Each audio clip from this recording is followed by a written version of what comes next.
Blog Talk Radio.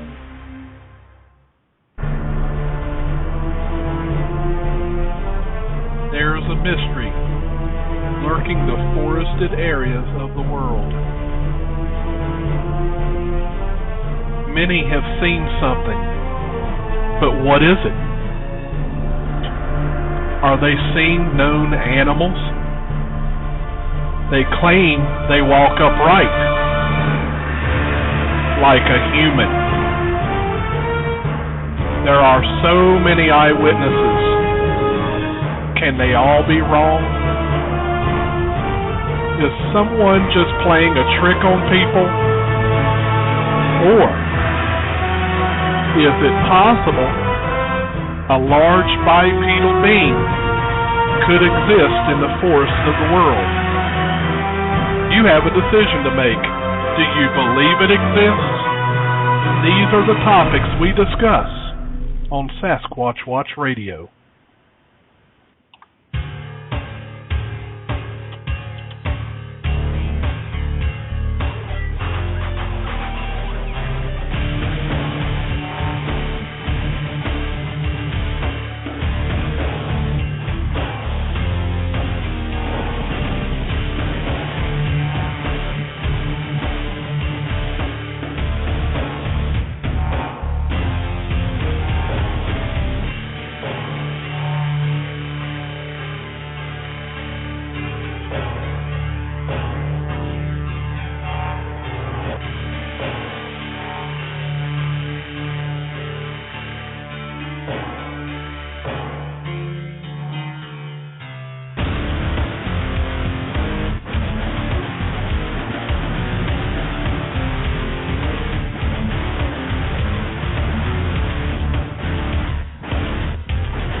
Holy crap, what is that over there, Bruce?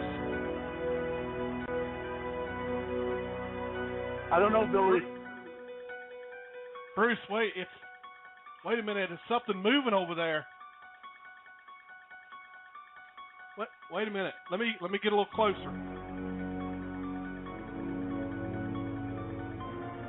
Billy, I don't think a Sasquatch wears a hockey mask. No. What I don't know. It looks like a dark figure.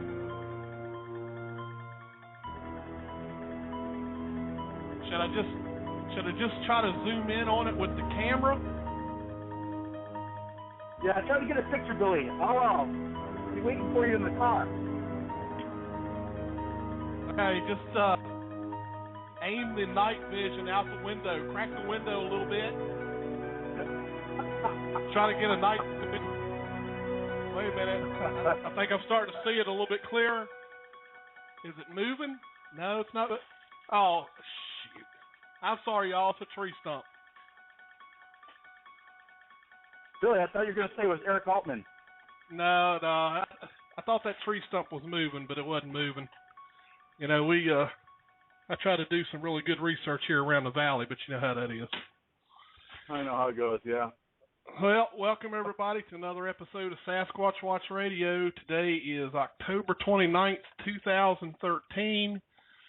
We've got a great show tonight for our topic Tuesday, and figured since Halloween's coming up, this would be a good day to talk about some scary stories, maybe something scary that's happened to you in the woods when you're out doing research. Before we get into it, though, I'll go ahead and welcome the Creature Seeker to the show. How you doing, Billy? I'm doing good. How about you? I'm just rooting for my boys against the Cardinals. Uh-oh. Are they gonna make it? I hope so. I got some cash riding on it, Billy. This could mean the difference between a prime rib or a peanut butter and jelly sandwich. Well, yeah, well, you know, you can always take a step up maybe to a Big Mac or something. Yeah, I've had my share of those, Billy. It's real good and healthy for you. That's about as healthy as I get. Never know what you're going to get. It might be horse, it might be cow. I don't know.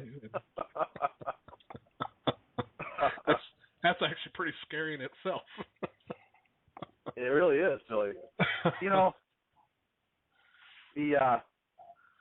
over the weekend, I tried to upgrade my diet to an Arby's, but it didn't work. Well, I know that we tried that new beef brisket sandwich or whatever it is that they're making, and I don't know. I think both of us were sort of disappointed. It just wasn't what I would consider beef brisket. Yeah, it was. Let's just say it did not look like the picture on the banner. It never does. We went in there. I guess we had our hopes up, and you know, just like always, got our got let down. So. Well, Billy, I saw the picture in the ad. It was a beautiful looking beef brisket sandwich, and I was psyched. And then you get in there, and it didn't look at all the same like what was in the ad.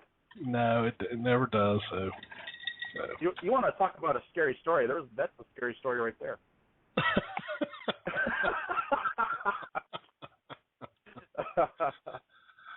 Well, we're hoping that people will call in tonight with their stories. We've got some folks on the line, but I think they're all just listening in or tuning in. So if anyone wants to speak, of course, all you got to do is hit the number 1 on your phone, and it'll throw up a little flag to tell me that you want to talk.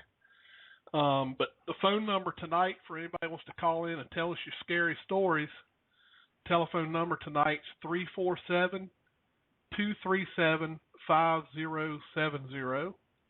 I'll repeat that again in case you need to write it down. It's 347-237-5070. So feel free to give us a call, and you should be prompted to press the 1 key if you want to speak to the host. So hopefully we'll get some call-ins, and we'll hear some nice, scary stories tonight. So, well, Billy, yeah, go ahead. This is when you go squatching, you put yourself in a situation that can be quite scary. Just think about it. A lot of times you're out at night, you're, walking around in the woods, or you're staking out a location. It's dark. You can't. If you hear a sound, it's really difficult to identify unless it's really obvious. What made the sound. You can only, and then your mind, starts playing tricks on you, and you really have to keep your imagination in check.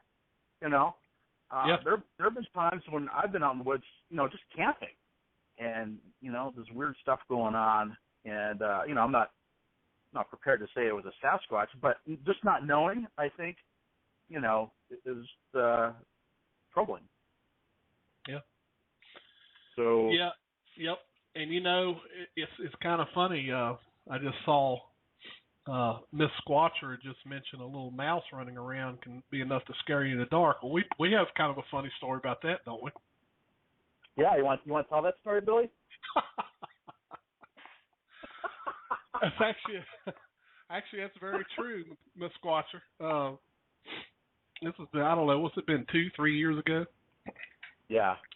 We were out doing an investigation over in the central part of Virginia, and we had Tom L with us, and he had his sophisticated recording equipment out, which was a parabolic bionic ear, his digital recorder, and of course he had a set of headphones that he could plug into it so that you could hear, and he had it aimed in a particular direction, and he started hearing this noise, and he decided that maybe we should listen to it and see what we were hearing too, and we all kind of put the headphones on and listened, and it sounded like it was really close. It was just something walking, like it's like, wow, it sounds like it's really close.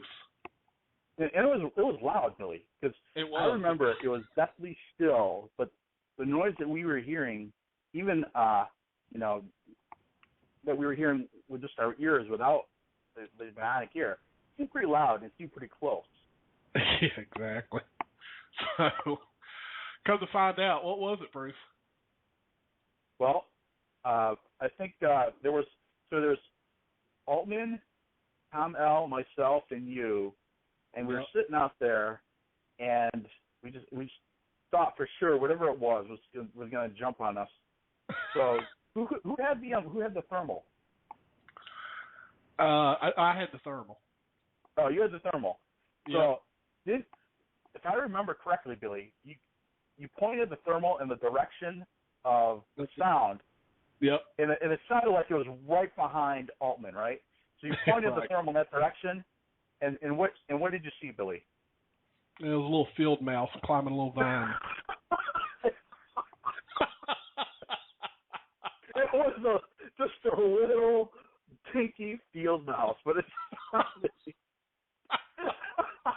was kind of climbing this vine that was hanging off the tree. It just goes to show you, man. I'll tell you, those bionic ears, they amplify the sound sometimes. Sometimes they think they do more harm than good.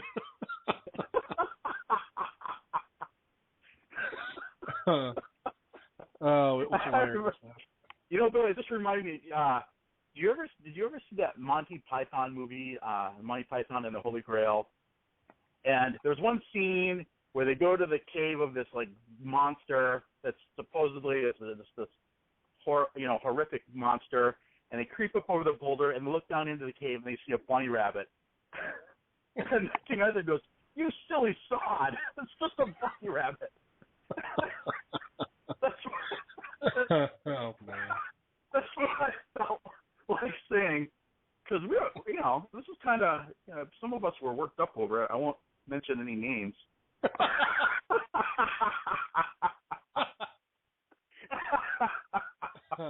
That's okay. But, he doesn't listen to the show.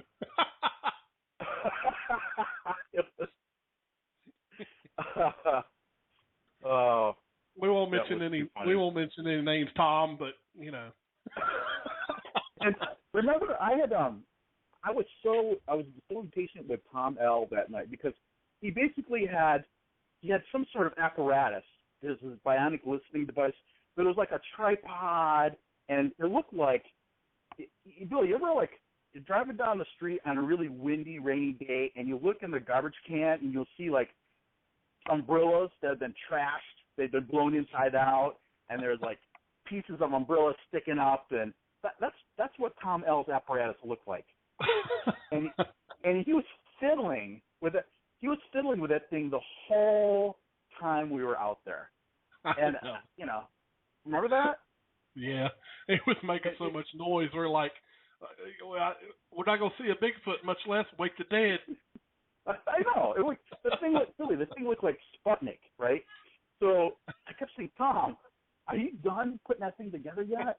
And he just kept fiddling with it for hours and hours. And I remember I was at my wit's end with it. But the worst thing is, was it Tom? So we all brought our chairs out because we were staking out this location, right? Who wants us to bring out the beach chair? It was Tom. That was Tom. He brings a beach chair. We all have our fold-up camp chairs. He brings a beach chair, and he sets it out in the woods. I'm like, "Tom, what are you waiting for? Low tide or something?"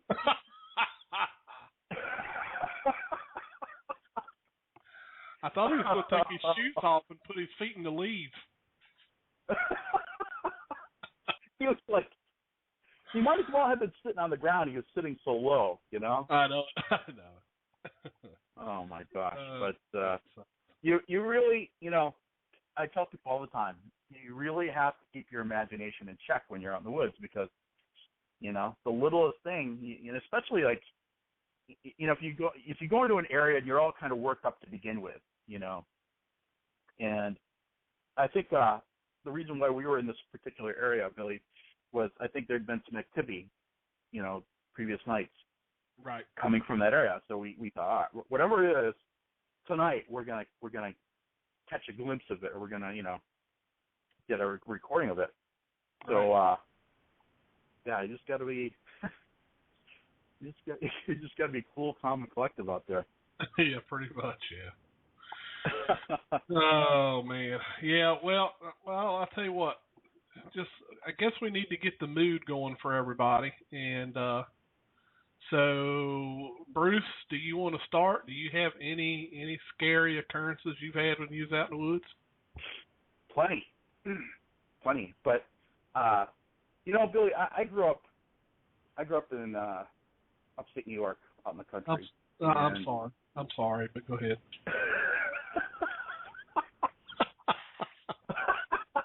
So, you know, I used to go in the woods quite a bit, whether it was for hunting or just, you know, all the kids who lived up on my street. You know, we lived out in the woods basically, so you used to go out in the woods all the time. So no one was ever really scared of going out in the woods. We were never really, you know, no one was ever thinking Bigfoot or the boogeyman or anything like that. We were out in the woods quite a bit. It was, you know, very comfortable being out there. Right. You know, we go out there, we'll, you know, cook up some burgers and stuff like that, or we'll, you know, go hiking or exploring. So, you know, I never really, and still, you know, to this day, I'm not really, you know, I'm not uncomfortable being in the woods. Right. But there are times when I remember once we were camped out. It was out by this creek. We had walked out a ways, and we were probably at least 5 miles from the road. Okay. And we just camped out there, and we're just talking and just having a great time. And we had back then, we just had these little. Do you remember those little A-frame tents, the little putt tents? Yep. That was all we had. And it was great. So we're just camped out there. We're just gonna, you know, do an overnight there. And it was cool because, you know, it was just you and your buddies, and, you know, there are no parents around.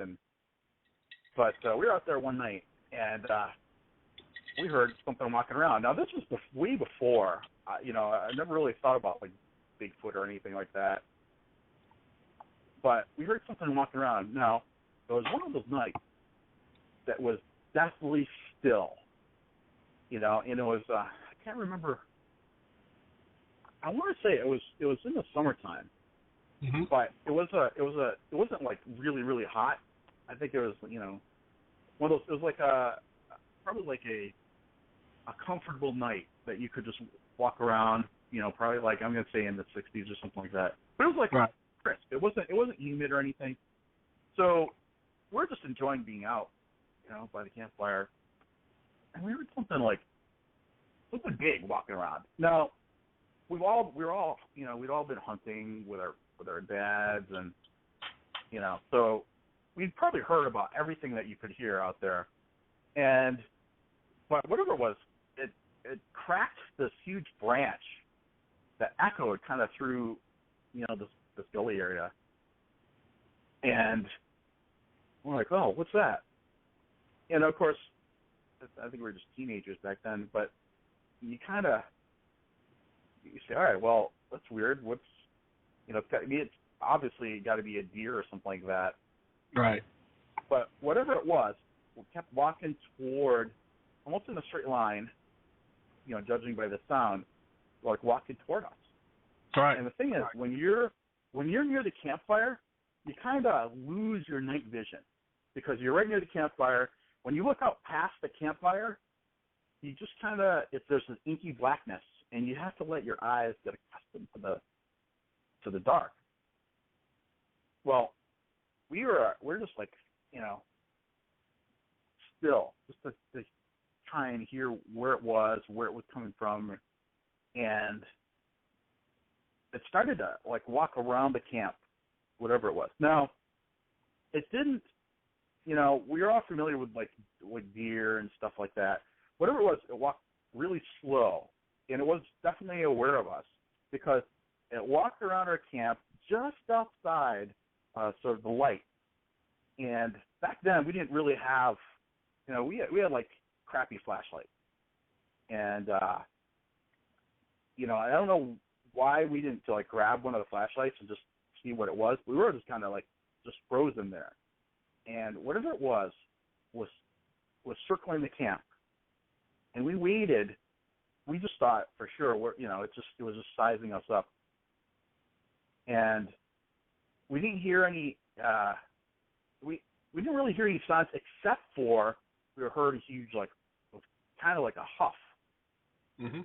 And, so I'm thinking, all right, well, it was definitely not a small animal like a raccoon or something like that. It was definitely something, that had kind of a large volume.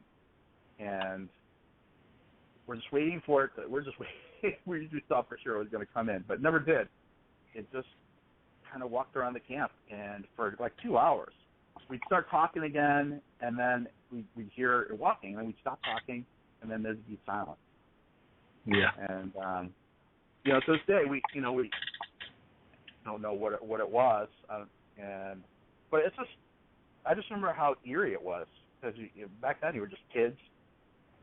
And, none of us was, packing heat or anything like that. And, we were like, in the grand scheme of things, we weren't that far away. But, in the middle of the night, it was a long ways away from the road, Yeah. And it was just, it was one of those things that, it was very unsettling. Right. Yeah, because you didn't know what it was. Yeah, you just don't know what it was. And, it was probably some, who knows, probably some large animal, but it didn't seem like it was a four-legged animal. Just right. It didn't have that gait.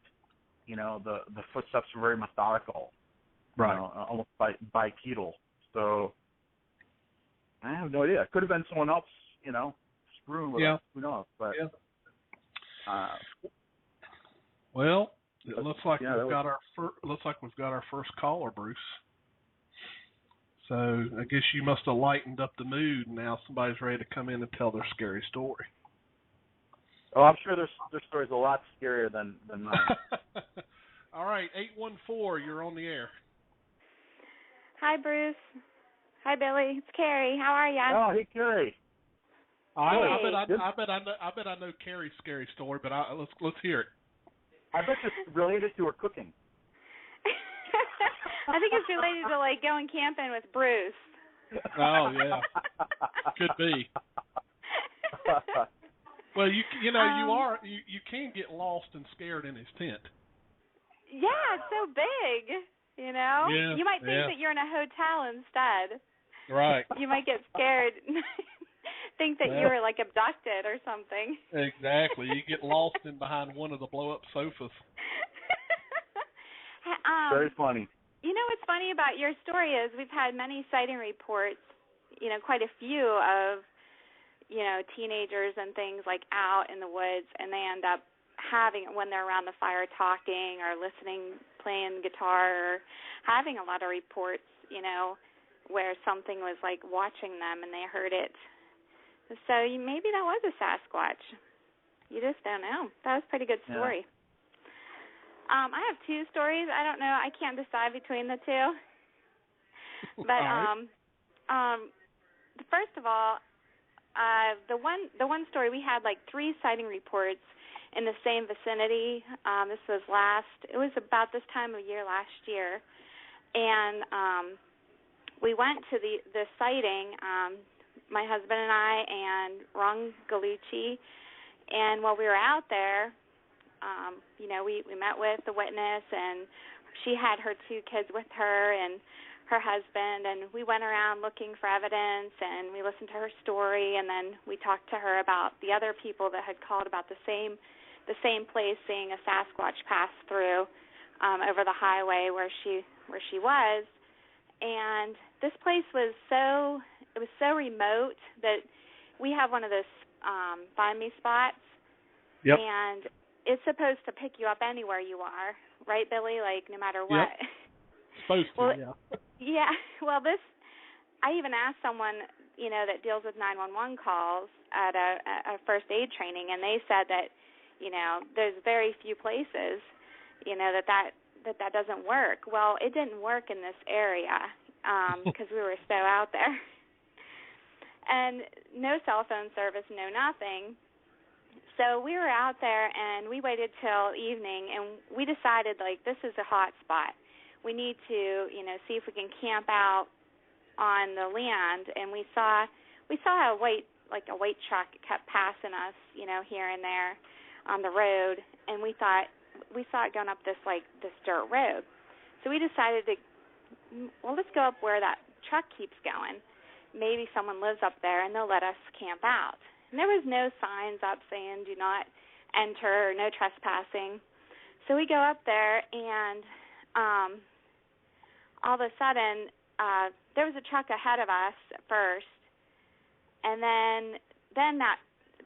so we're driving up there, and we see all these plants planted and protected with fencing as we're driving down this dirt road.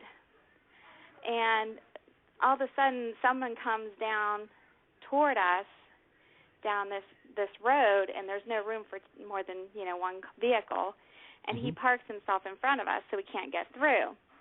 And I'm like, oh shoot, and we're in Ron's truck, and I'm in the back seat, and Dave and Ron, of course, get out to talk to the guy, and see, let him know what they're there for and stuff. And then another vehicle comes up behind us and kind of sandwiches us in between the two. And that scared me, because it wasn't that I was scared of an animal or something that's out there. I'm more afraid of other people, I guess. Right. Because we didn't know what was going to happen. Right. And the guy's like, my uncle's going to be really mad that you're out here, and you guys aren't allowed out here, and I'm not going to tell him you're out here because he's going to flip a lid. And we're like, okay. Well, Dave, I guess, told him that, we were going to head out, and handed him our card for the Bigfoot Society, and they kind of laughed at us, oh, there's no Bigfoot out here. And David's like, well, we've had quite a few sightings just in the past week. We came to research. So, but at that point in my mind, I'm trying to figure out how I can get us out of this situation, because, we didn't have a pistol with us or anything, and these guys, they did, and it was like, holy crap, what are we going to do? So I was going to jump up front and just run everybody over. That was my plan. I don't know if it would have worked. But it ended up that we didn't have to do that. They just calmly let us go by, and they let us back out. But that was that to me was a scary experience when I was out Sasquatching with our group. So that can be scary. I mean, you never know who you're going to run into, especially when you're out in the middle of the boonies. You don't have no cell signal. You can't call 911. You can't, you're kind of out there. You're out there on your own. Yeah, and they definitely know. It's like watching a horror film, where they take you into the basement or the rickety house and torture you, and nobody knows where you went, and you disappeared forever. Exactly. So, and then the other one was we were out. It was in July, and we were walking, heading back to our vehicles. We'd been out in the woods for quite a few hours, and all of a sudden something went across my ankles, and I didn't know what it was, and I thought maybe it was a small animal. I wasn't sure, and I screamed and ran, and I pushed my kids over. I was trying to tell them to run, and I was trying to catch up to Ron because he had a FLIR, so he could see, like, the heat from whatever it was that was chasing me, but I could hear, like, the rustling of the leaves and things on the ground behind me, and it just kept coming at me.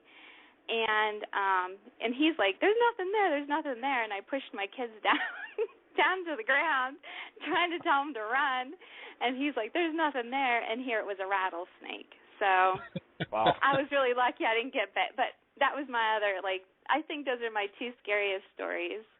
But it makes you feel alive, I tell you that. Well, thank you for sharing that with us.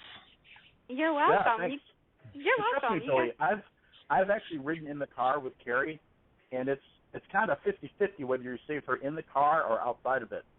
So do you think I could have probably been successful, you know, with my plan? I could have jumped in the front of the truck and gunned it. You think I could have done that? Yeah, I think that's your normal mode of driving, Carrie. That sort of reckless, that wants and disregard for human life. The same way you cook. Hey, I have a good driving record. I may not have a good cooking record, but I do have a good driving record. Carrie, come on.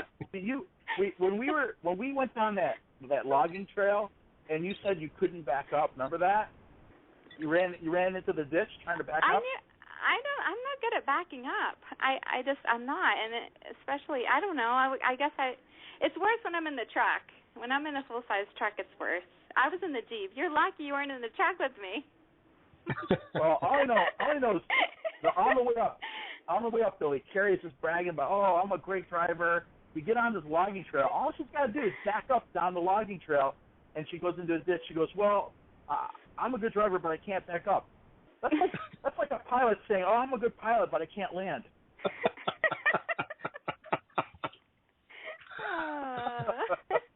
You were brave. You should have told that story instead. You should have told that story instead. That was a scary night, Carrie. Well, why do you think Dave and my kids and Eric all are like, oh, I'm going to ride with Dave? And I'm like, yeah. Dave's sending me with people I don't even know, a bunch of men or boys and a man. And I'm like, Dave, why don't you come with me?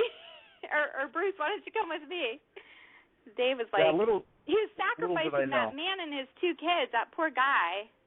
You know? Well, he's cruel. Yeah, well, I'm sure he'll think twice about that next time, Carrie. I pulled you into it, didn't I? Yeah, you did. Well, that was nice of you to come along for the ride. Well, I didn't know. Again, I wasn't aware. I was oblivious of the danger involved. Yeah. Well, sorry. Hey, Dave taking you to McDonald's was worse. You have to admit. I think that was worse. You think so? Do you remember that? No, I don't remember that. You go into McDonald's and you're on a back road because the GPS told him to go that way. Oh, yeah. On a dirt road. That's right. For some reason, if Dave has the ability to take a paved route, he always takes the unpaved route, no matter where we go. Well, hey, I better let you guys go so we can hear more good stories. And happy Halloween. All right. Yeah, happy Halloween, Gary. Okay, thanks. Bye-bye. Bye-bye. Just make sure you don't hand out any of your brownies as treats. There's gonna be the ER is gonna be full this Halloween down there in Pennsylvania if she does that. Really, one of the most unsettling things when you're out in the woods is the feeling that you're being watched. Yeah. Right? Oh, yeah. So, yep. I think, if you get out in the woods long enough, I think that eventually you'll get that feeling. Right. That's what I think. Yeah. I just think. Oh, yeah. And I don't know what it is, but I remember one time down in Salt Fork. I was talking to a waitress actually at this diner, and she's telling me the story about how she had this Bigfoot sighting. And she described to me the location, and it wasn't too far actually away from the diner. So I did a stupid thing. So the stupid thing was I didn't tell anyone where it was. I just went out to this location. Right. It was pretty remote. I had a rental car, and I drove way out as far as I could, and then where the road kind of ended, I just got out of the car and I walked. And you had to walk across this field, and then you had to go down through, like, there was a pine barrens. And the trail actually goes through the pine barrens. Now, this was in the middle of the afternoon. Right. Like right after lunch.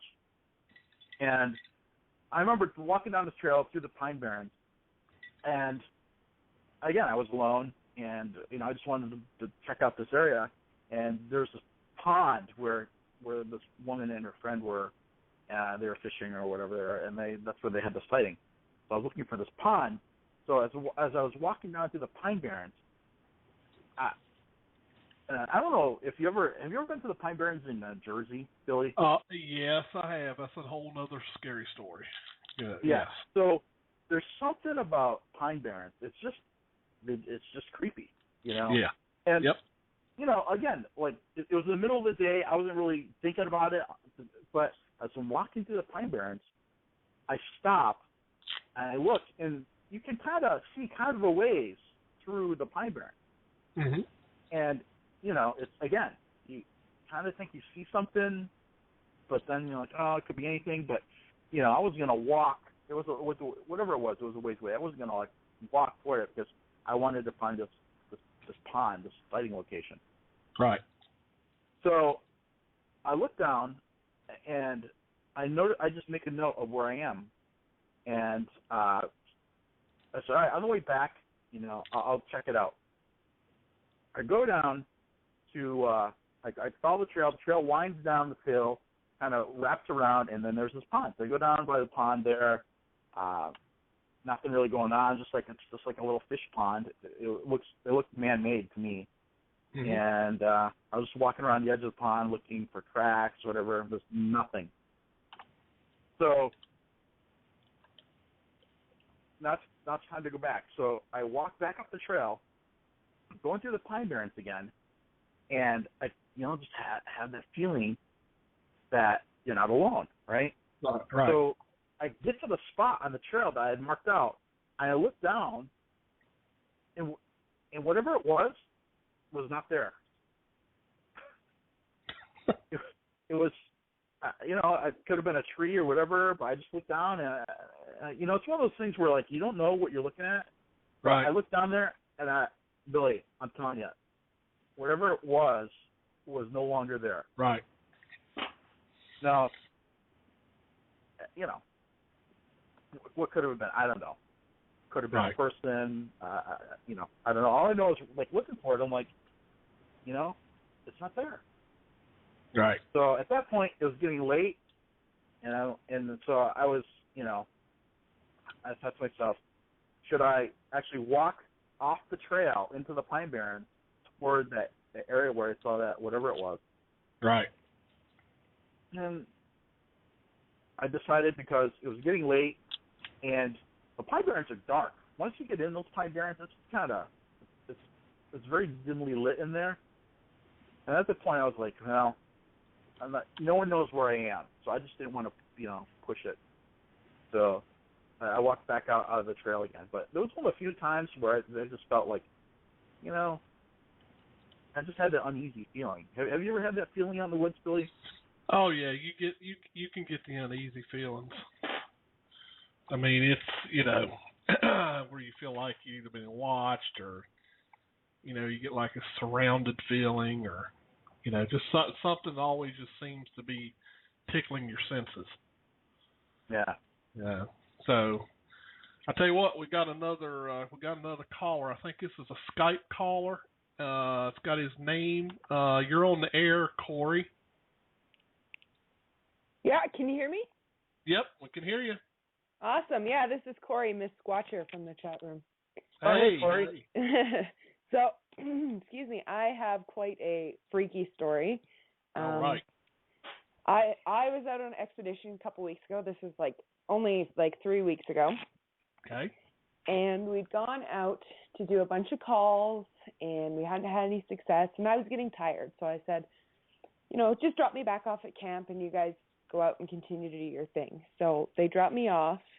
Everybody who was at the base camp was already asleep. So there was no lights, there was no campfires. I was the only person who was awake. And once they drove off, it was just me and the darkness.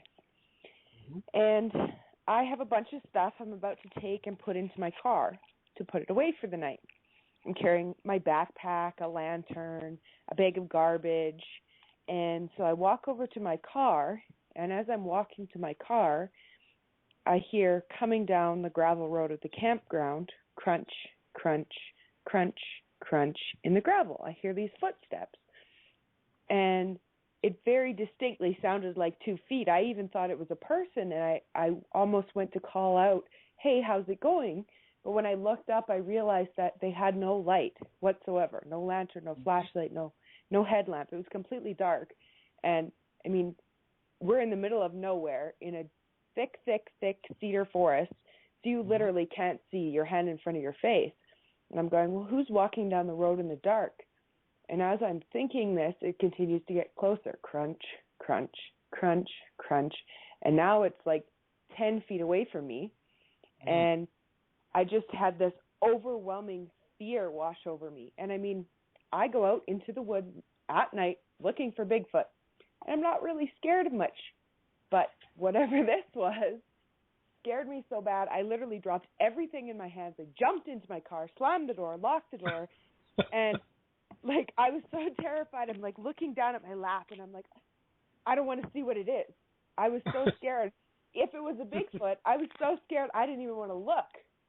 I don't know what it was, but it really put the scare in me. It probably took me. I'd have been popping on the headlights and. I don't know what it was. I tried to look with the lantern before I dropped everything, and it just shone back in my face, and I couldn't see anything. And then that's when I really was like, "Oh my gosh!" And you never did figure out what it was. You never saw anything, or? No, I never saw anything. But while I was sitting there in the car, like I said, I'm like looking down at my lap. I don't want to look out the window, so I just had this distinct feeling that there's something out there.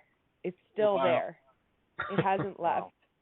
And so how long did you stay in the truck? I stayed in there. It was probably about half an hour before I tried calling anybody else on the radio. Still scared, terrified. Yeah. My hands were shaking still. And then nobody answered me on the radio. So I'm like, oh, great. Like nobody can hear me.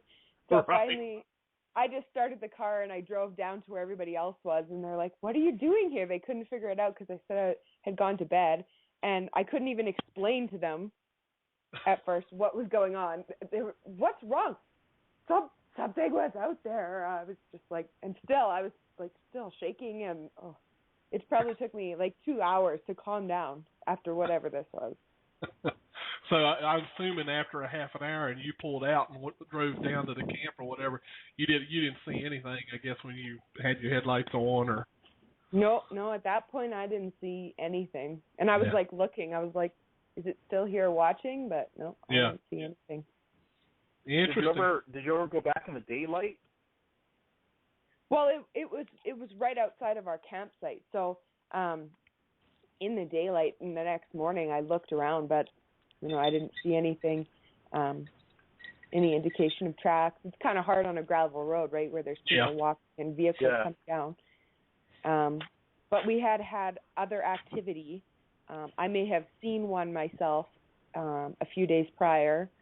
There may have been a thermal sighting. We had some footsteps outside the tents and found tracks and things like that. So I'm not sure if it was a Sasquatch or a bear or just the heebie-jeebies in the forest. I don't know. Yeah. Now, what state are you in? I'm in Alberta in Canada. Oh, you're up in Canada. Okay. Wow. Yeah. Well, it's definitely a good place. Yeah, that's real Squatch territory up there. Yeah, oh, yeah. This was actually in British Columbia where I was on this trip. Okay. Yeah, you were in Squatch country, that's for sure. Yeah, definitely. We have a few here. I've heard quite a few. I would say. Well, thanks for sharing your story. That was great. Yeah, I have another story. I don't know if you have anybody else who's waiting, but I do, but they've been holding for about 20 seconds. So, yeah, go ahead and tell us your other story. Okay, well, I was out with another group of friends going bigfooting, and we decided to go out in the afternoon to sort of figure out an area where we wanted to go that night and kind of have an idea where we were going rather than just tromping through the forest in the dark. And so we found this little game trail, and we followed it for a ways, and we found some scat. I'm still not really sure what it is. I think it was moose. But so we're standing there checking out this moose crap, and all of a sudden I got this sort of panicky feeling, like we need to leave. There's something here. There's something, I don't know, watching us or something around us. And it was like this anxiety. And it was like, I have to leave. And I kept saying that to them. I have to leave. I have to leave now. And I took off and started walking back to the trail. And they're kind of going, where are you going? And I'm like, I have to go. And they're like, wait. And I'm practically running. I'm walking so fast. I could not stop myself from walking. I was not in control of my feet anymore. It was just this overwhelming sense that I had to leave the area. And I went, and they're running after me. Corey, what are you doing? Where are you going? And finally I got to a spot where I felt more comfortable and explained to them. And they were like, oh, my God, really? You felt like that? And I have a lot more experience in the woods than them. And they're like, well, is it a bear? And I'm like, I don't think it was a bear. So yeah. Wow. Well, I've heard of other people that has gotten feelings like that. And I mean, when you get them, you know, you're pretty much like got a one-track mind at that point, and that's get away from that spot. That's right. Yeah, exactly. So yeah, that's I've experienced that one time since 2005 when I started research. So I know exactly what you're talking about. So. Yeah, it's a very strange feeling. Just it happens so quick, and it's just like panic. Leave now, right? That's right. Just like going over and over in your mind. Leave now. Leave now. And was that the only time you ever felt like that, Corey, or were there other times?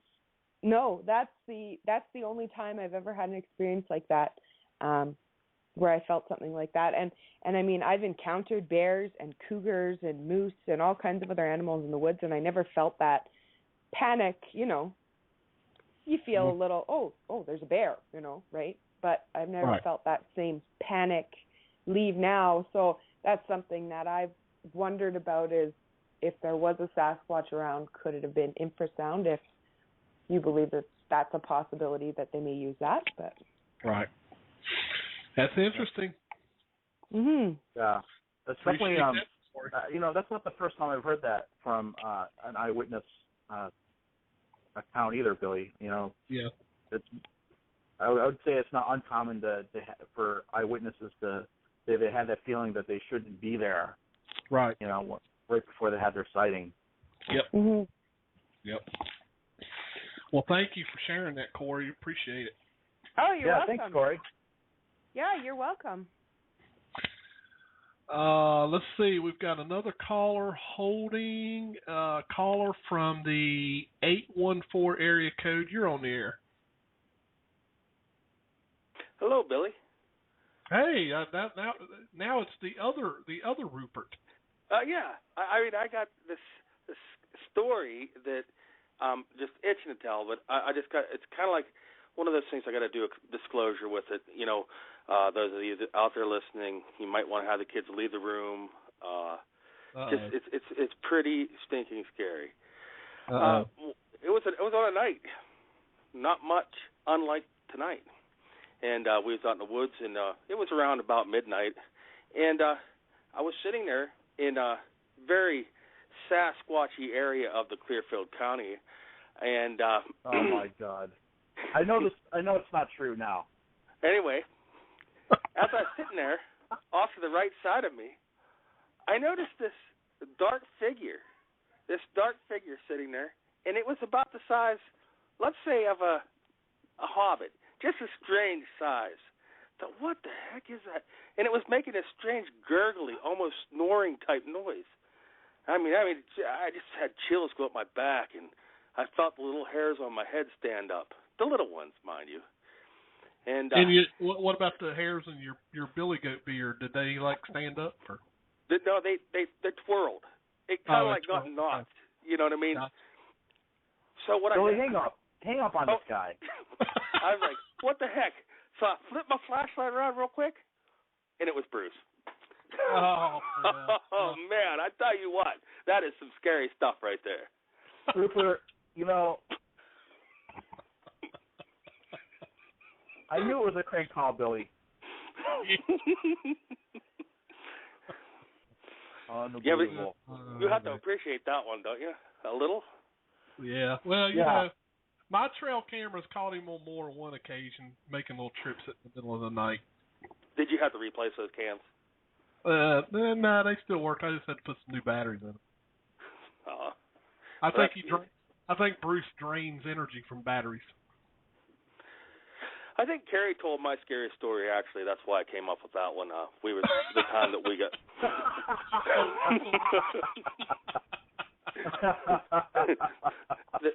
the time that we got closed in by the vehicles was probably one of the scariest things, in all honesty, that could ever happen to us.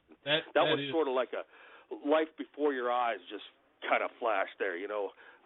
You didn't know what was going on. I just knew I wasn't making it out. Almost a deliverance thing. I was looking for a log to get bent over. Well, I guess you're lucky you didn't see any banjos, or they didn't call you a boy, or something like right, or piggy boy. That's a good thing. Well, if you see Clearfield County, even the Bigfoot don't want to go there, Billy, because the people are so strange. Yeah. Like Dave. Yeah. Well, Well, anyway, I'll probably let somebody more serious on me than on here than me, so I'll let you guys go. But thanks for letting me call in. All right, thanks, Dave. Bye. Yeah, Dave. Thanks.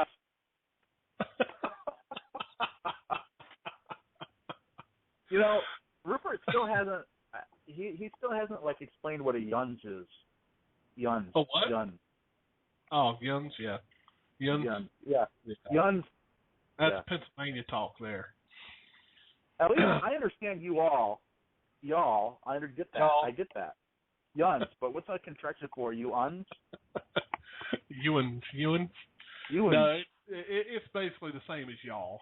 It's just they say Ewans. All right. That Pennsylvania talk, that's what that is. All right, we got another caller holding. Caller from the 614 area code. You are on the air. Hey guys, it's Foot Trackers. Hey, what's up? Hey, Foot Trackers. So things go bump in the night. Yeah, so you must have a scary story, Terry.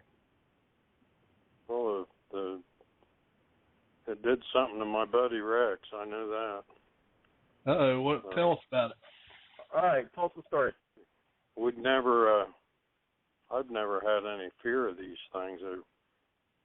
They're spooky, I guess I'd call it. But we went out one night. They wanted to go someplace different, and we went to this dead-end road I knew about. And we'd been there all night. And 3 o'clock in the morning, it was like a snowball fight. There was rocks being pelted at us from all directions. And we never heard a sound in the woods for something to sneak in there and start doing all this. So, super stealth is all I can say. So did it seem like they were throwing the rocks directly at you, or were they hitting the vehicles, or? I think they could hit us, but how do they know which way you're going to turn? I had one whiz past my head. It got me to thinking about this stuff. Like I said, I'd never felt that way before. I went and bought bicycle helmets the next day. Wow. Don't blame you. It's funny in a way, but, how would you explain something like that? Somebody'd go to jail. Oh, yeah. They'd probably end up in prison or something unless I don't know how you get off it. Somebody have their head scattered on the road, in the woods like that, the roadway. Now, were they real large rocks? Some of them were, yeah. The first one that made us get up and get the lantern down out of the tree was it sounded to me like a home run at a ballpark. You know, that crack. Throw the rock down through the woods and hit a tree. Wow. And that got all of our eyes open. You know, before that it was just kind of small stuff, maybe walnut size, and like they were just fooling around. And but it progressively got worse. And wow. Yeah, I want to see that picture of Rex wearing a bicycle helmet. That's what I want to see. Rex didn't get one. I got one for Treba and I. We do this every weekend, and I thought, man, I never give that a thought. You know what? If you feel like you're in danger like that, you can pull a helmet on and. Right. We went out the following night because I said, oh, yeah, so I want to go. So we went out and we sit there a while, and I had that funny feeling. I knew something was watching us. I had goosebumps, like something breathing down your neck. I told Terry, I said, I think they're up there again. And I started to get up and pick my stuff up, and he goes, in the chair, my coffee mug, and he goes, don't just stand there, just run. So we started picking stuff up and going, and, man, the rocks started to fly in. One almost hit me in the foot going down past this tree. Wow. So it's scary. Yeah, that's. I guess I do.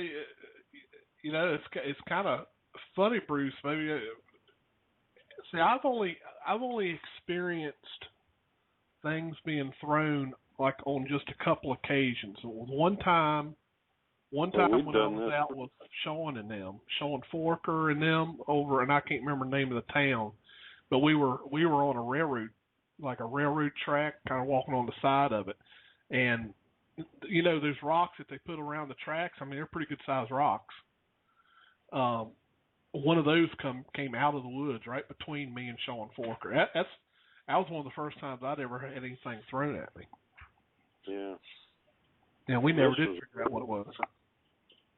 This was really the only time I felt threatened like that.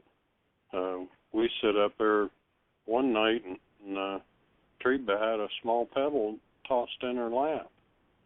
So I don't know how close that thing was to. I mean, it was like BB size, you know. Mm-hmm. And she gave me a funny look, and I'm standing there with my hands in my pockets. It wasn't me.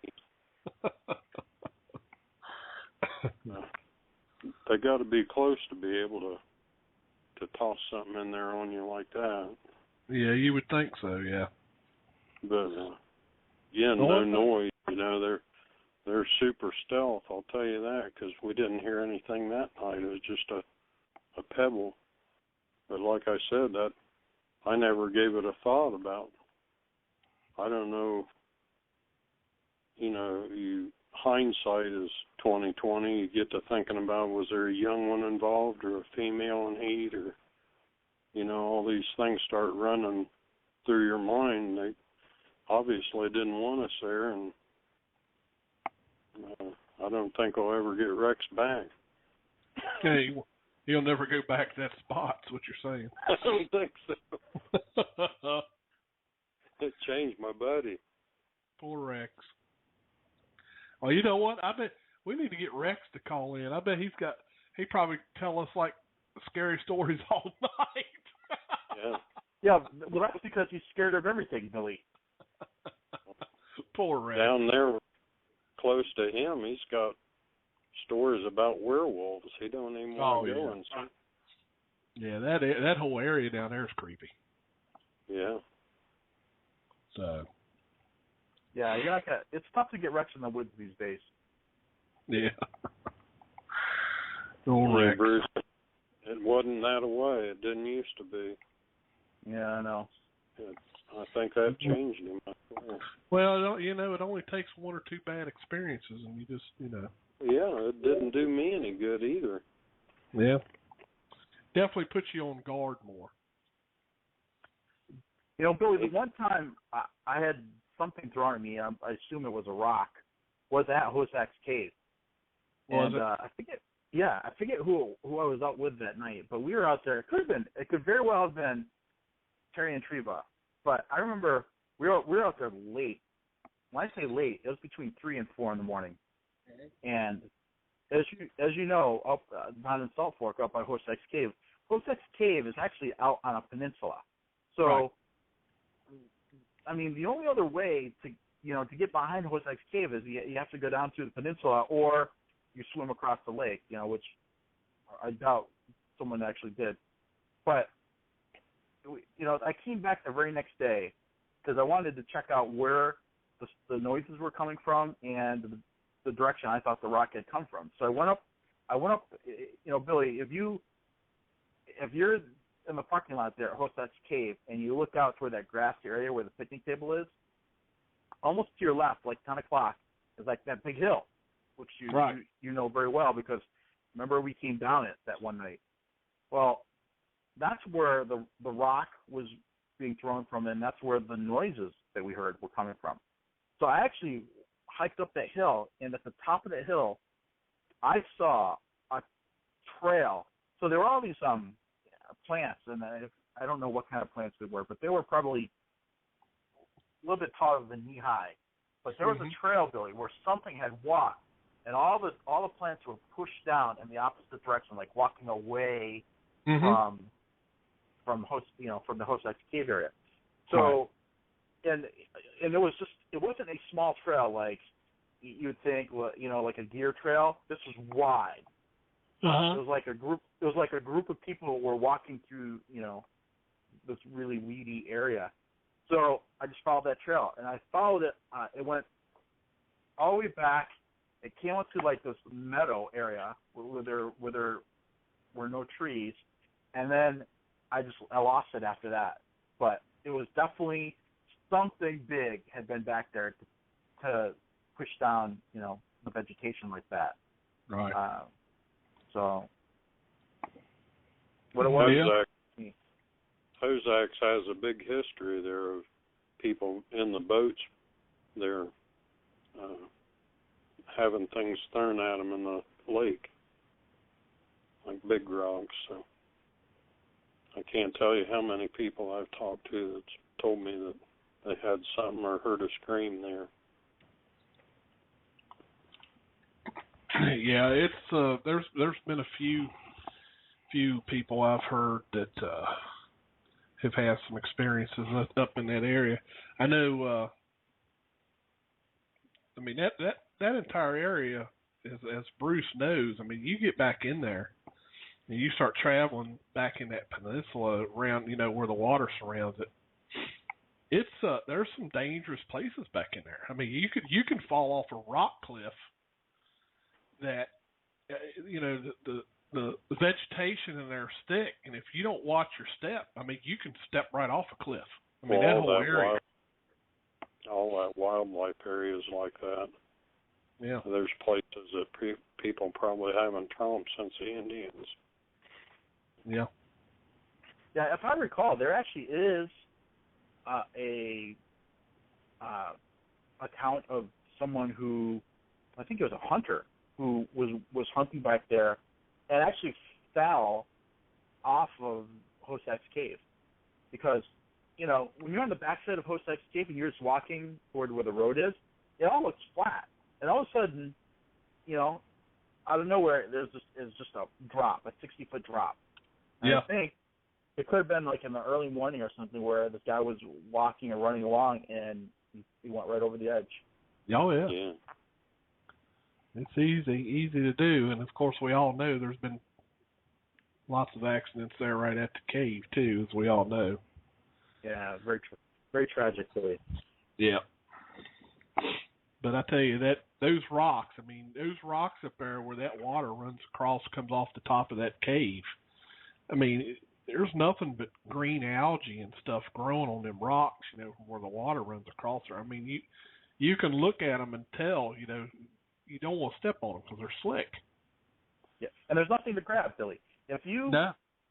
And it's not, that water that's running off the top of the Horsex Cave. Of course, now it's all fenced off, so you can't go up there. No, you can still get up there. The water that runs off the top of that, it's not very deep. It's only a couple inches deep, but it's basically like a slip and slide. If you fall on those rocks, there's nothing to grab onto, and you're going right down. Oh yeah, That that's a long drop. That moss is just like grease. Yep.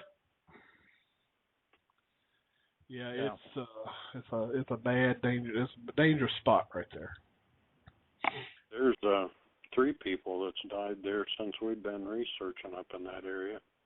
I just wonder what the history's like, and back in the day, I'm sure there's been lots of people either lost or hurt there at the cave. Yeah, I remember that year that girl died, and then it was during the conference. That was really sad. I mean, that was sad. It was sad, and it was avoidable. Yeah. And I think when you're out in the woods, and last year we sort of touched on this. Dave Rupert, had a workshop segment where he talked about safety, in the woods. But you have to take it seriously. It's not, when you're out in the woods, it's not an amusement park where you can rely on safety being built into it. Right. You have to keep your wits about you, and it can be extremely deadly, and you have to be prepared. Right. That poor girl who went over the edge there, I mean, she was wearing tennis shoes. It was really, really sad. Yeah. Spooky place. Yep, it definitely is. Definitely is. Well, thanks for sharing that story, Terry. That makes I think everybody is now going to add hard hats to their research equipment. But bicycle helmets, Billy. Yeah. The only problem with the bicycle helmet is, don't they usually have like vents in them, like slots? Yeah. I think a better shot at it would be maybe a baseball helmet. So you got protection. That was on sale and readily available at Walmart like the next day or two. So. Well, Dave Rupert says he don't look good in a bike helmet, and I kind of agree with him. Can you see him walking around with his Billy Goat beard in a bicycle helmet? That would be a picture right there. Well, thanks, Billy. Now I'm not going to get to sleep at all tonight. Can't get that out of my mind. Say it's good talking to you guys again. Yep, it's good talking to you, Terry. Yep, same here. Take care, guys. Yep, you too. You want me to just mute you so you can stay on the show? Sure. All righty. Okay. All right, good night. Night. Yeah, that's you hear that a lot, Bruce, about the rock throwing and stuff like that. Probably wouldn't be a bad idea. It's kind of like, I got to have a hard hat when I go out on a construction site. So, right. You go. Although, Billy, Bigfoot researchers, they have this reputation of being kind of nutty. What do you think goes through a person's mind when they're walking in the woods and they see people walking along trail with bicycle helmets?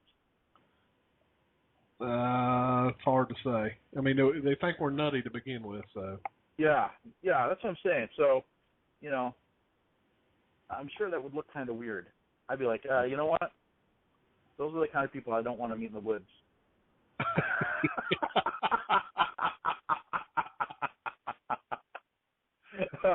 All right. So if anybody else has a story, the hotline is still open. If you want to call in number is 347-237-5070. When Blog Talk answers, you'll hear a prompt that tells you to press 1 to speak to the host. So just press the 1 button, and it'll give us an indication that you want to come on the show. Again, the number is 347-237-5070. I was thinking about Dave and Carrie's story about, being pinned in, back out in the middle of nowhere. And that reminded me of a story that's actually kind of scary, too. It kind of reminded me. And I think I've told this one before, but it was me, It was myself, D.B. Donlin,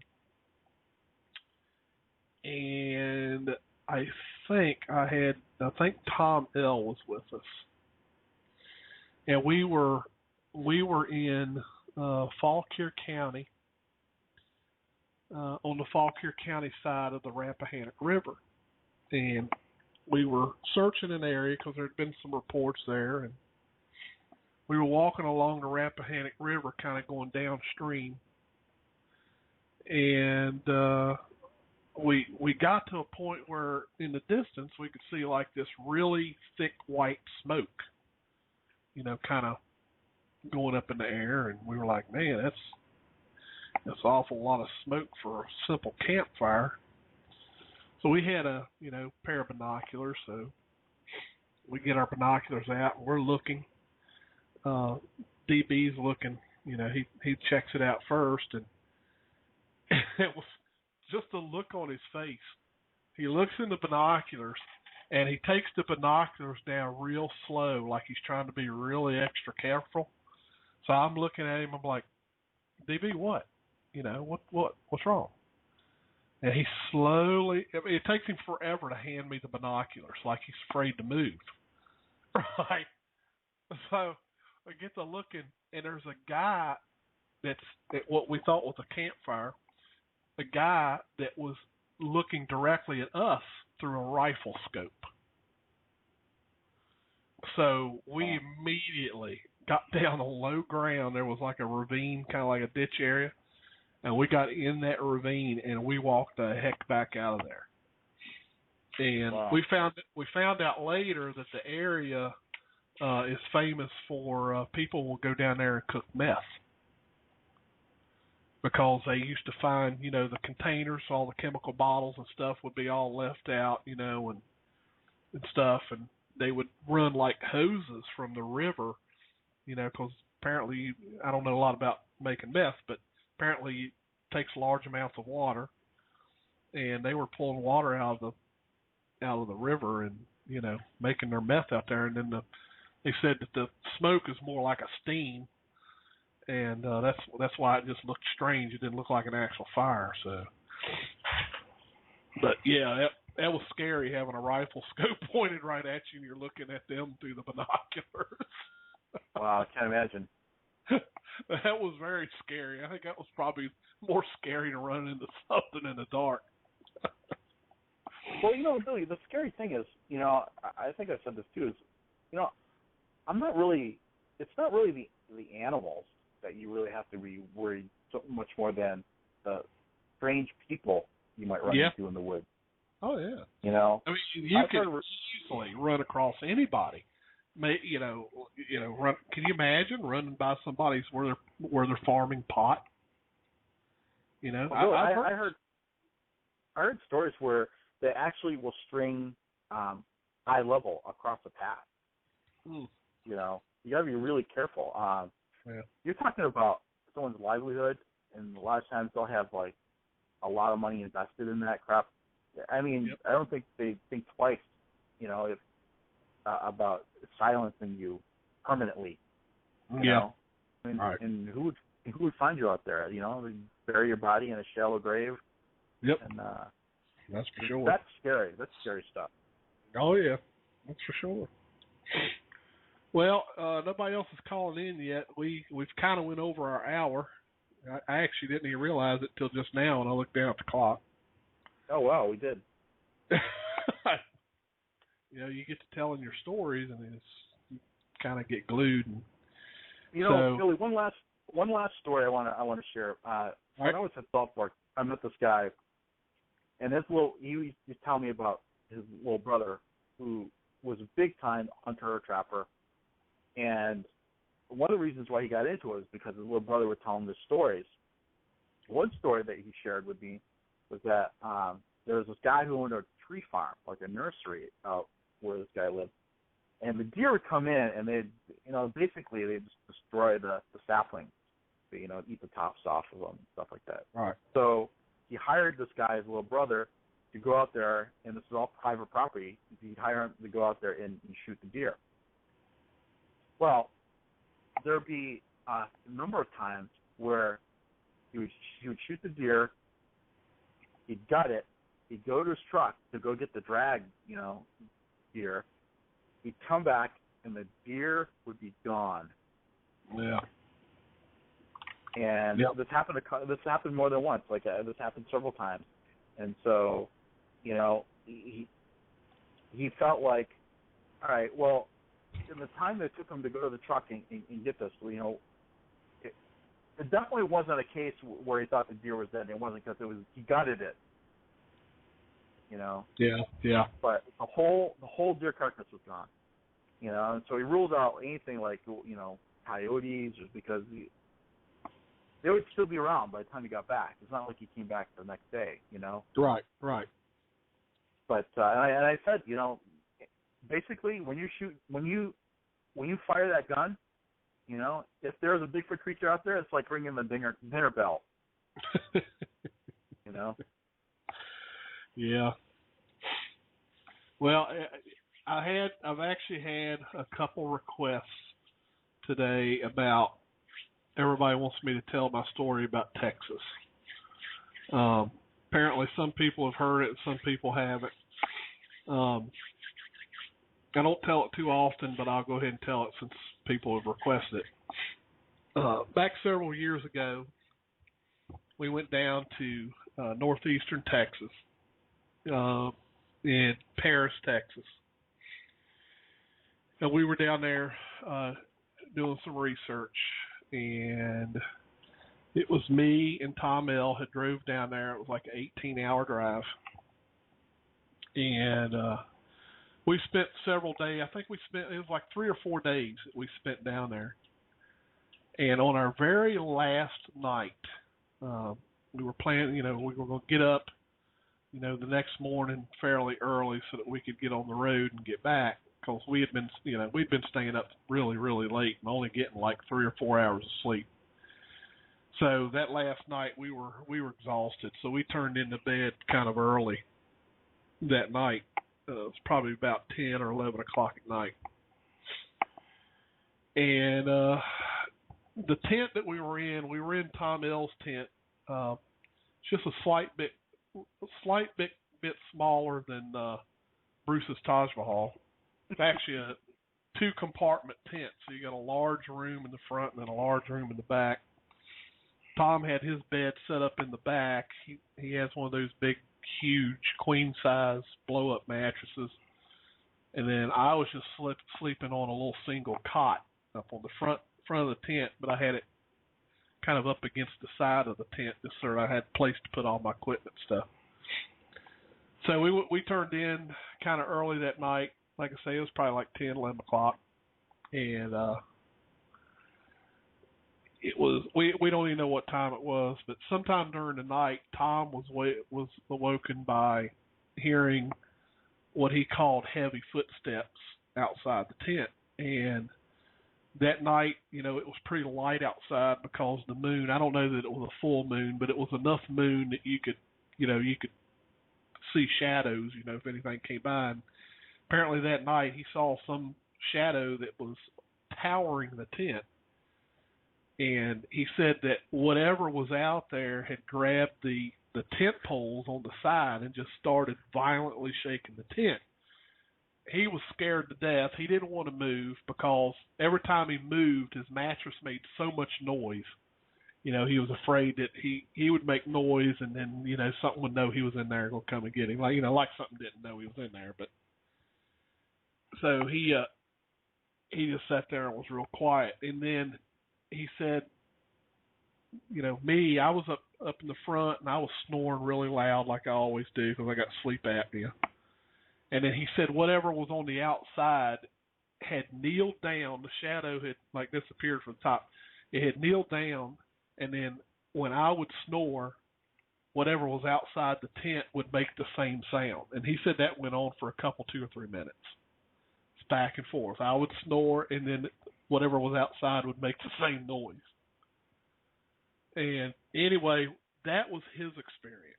Now, my experience, I didn't see or hear any of that. That's just the story that Tom had told me.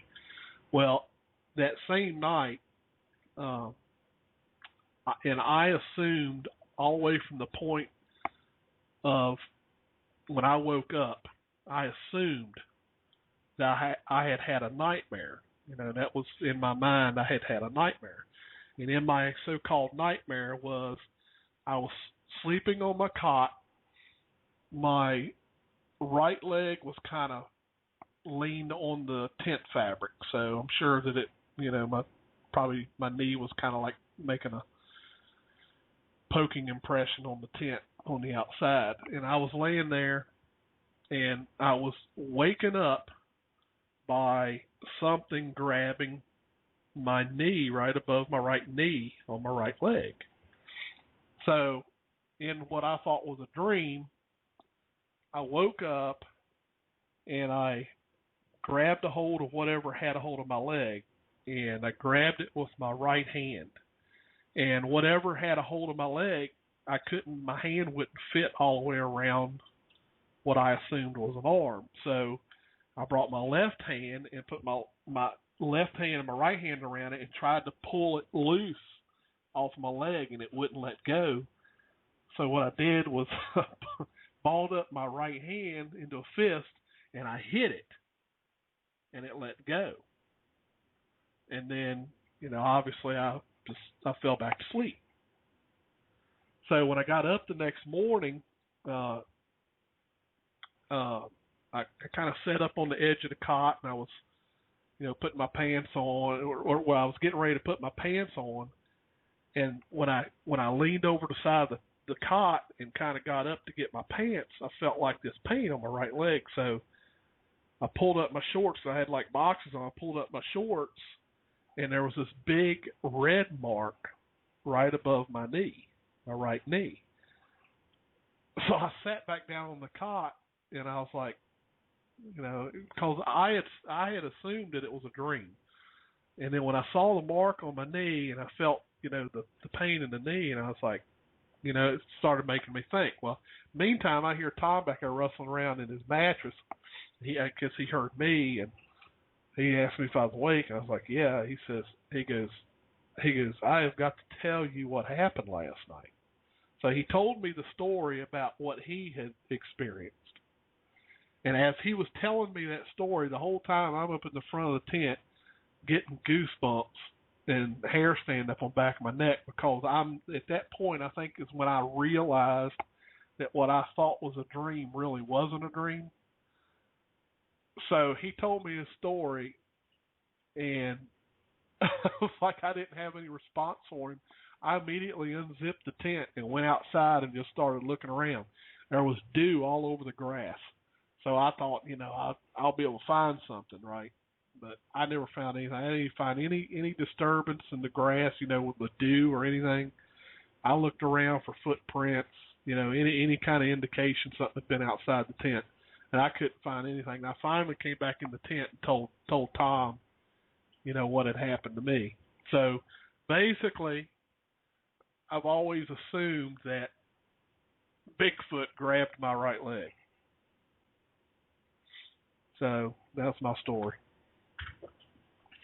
Wow, Billy. Believe me, it was one of them things where, me and Tom, we loaded up the truck and we went up the road. When we left, we didn't say nothing to nobody. We got stuff loaded in the truck and went up the road, and we literally went up the road at least 3 hours before either one of us said a word to each other. Because we were just like, we were both probably in like deep thought, just trying to rationalize really what had happened, just trying to put it all together. And as we were driving, when we finally did start to talk to each other, we looked at each other and we're like, are we ever going to tell this? And, at that time, we both looked at each other and we're like, I think it's something we'll just keep to ourselves. Because nobody's going to believe us. Billy, did you ever want to go back there? I'd like to go back there, but man, it's a long drive. Yeah, it is. It's Tennessee, man. Tennessee is like the longest state And then going across Arkansas, it's like nothing but just straight road, no curves or nothing. And it's just like the most boring state to go through. I don't know. But, or not Arizona, Arkansas. Arkansas is just a boring state. I don't know. It's just, road is like straight, no hills, nothing. It's just straight road. But it was definitely an interesting place, that's for sure. Did you have any visible bruises, Billy? I had a mark. Yeah, I had a mark above my knee. I mean, it stayed red for quite a while.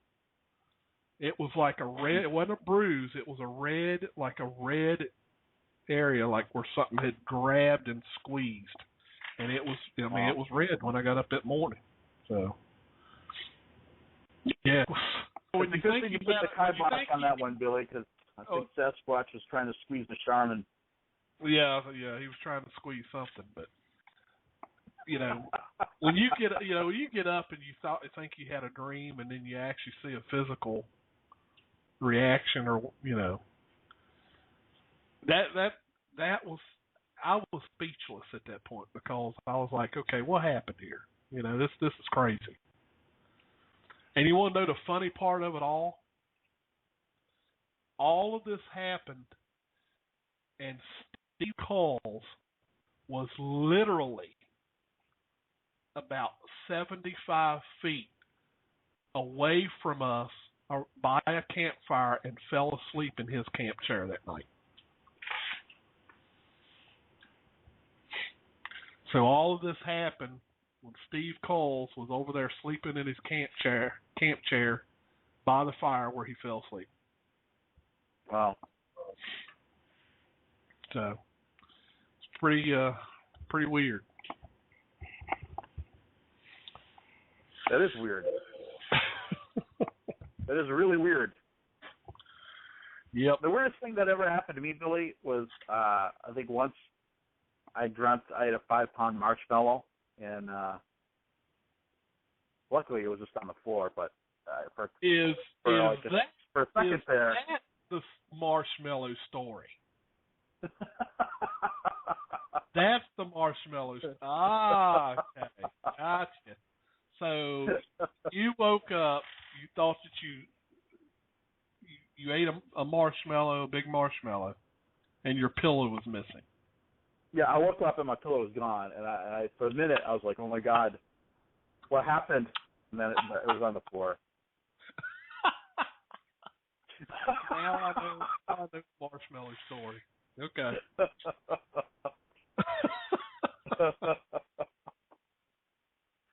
All right.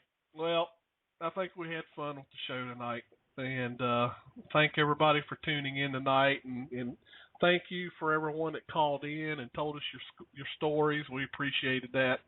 Kind of made the night go really quick tonight. Yeah. Well, we're really, really late, Billy. Yeah, we are. So, all right, folks. Well, thanks, everyone.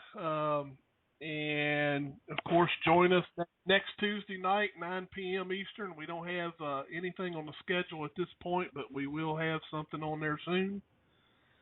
So we hope to see everybody next Tuesday night, 9 p.m. Eastern.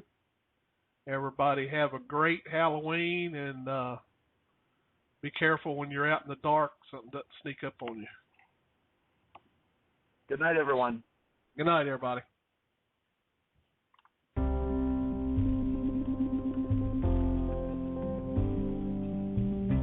Thank you for joining us on another episode of Sasquatch Watch Radio. Remember to join us again next Tuesday night at 9 p.m. Eastern. We appreciate every one of our listeners. Thank you so much for being here.